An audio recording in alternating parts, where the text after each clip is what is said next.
bird dogs with thoracic flexion. So if you recall doing a movement screen with me, this is actually part of the movement screen for assessing rotary stability. You may not be able to make contact with your elbow and your knee if you can't touch your hand to your knee. What's really beneficial here is we are combining a stability move with mobility through the spine. The stability is making sure that we're not shifting in the pelvis. We are staying stable through the ribs, through the shoulders, excuse me, and the pelvis. We're also maintaining stability through the supporting shoulder and opposite hip while we execute movement. We are then working on mobility of the spine, moving into flexion. We're also adding in the benefit of cross body movement. So right to left, touching the opposite hand to the opposite knee, whether it's hand touching knee or elbow touching knee. And that's called crossing the midline of the body. And so that is very beneficial because you're engaging both the right and the left side of the brain at the same time. So if you cannot touch elbow to knee, no worries. Sometimes people can't because they don't have the range of motion. And sometimes it's girth that's stopping us. And if you don't have the range of motion, it's often because of a restriction in the hip. If that's you and you think it's because of a restriction, shoot me a message. And then we can troubleshoot together. And there may be some different things I want to sprinkle into your program for you to work on. And I want you to really focus on stability when you are lifting the opposite leg. So I'm going to demo 3 on each side just to show you. When you're executing this at home, I want you to execute all reps on one side and then switch and do all reps on the other. So I'm just going to show you 3 on each side, and then I'm going to discuss what I want you to pay attention to.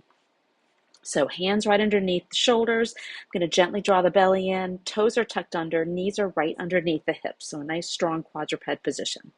I'm going to lift opposite without creating a hip shift. Reach long. Touch elbow to knee underneath the body.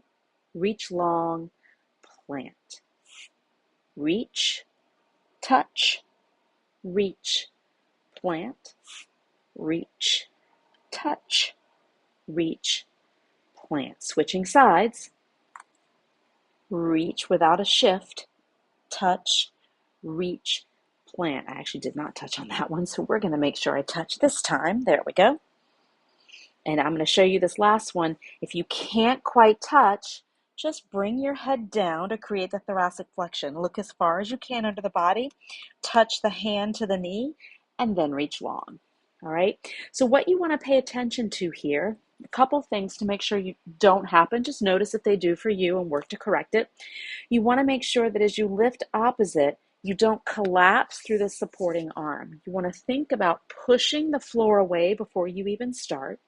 And the goal is as you lift opposite hand and knee, maintain that active press into the floor. Don't let it collapse down as you go to extend. So keep an active upper back.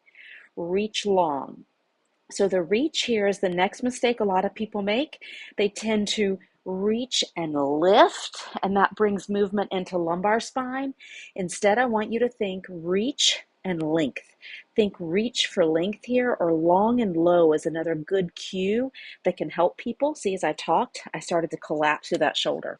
So you want to actively push away. Think long and low as you reach, and then bring either the elbow to the knee or the hand to the knee. If you bring the hand to the knee, do not keep looking up.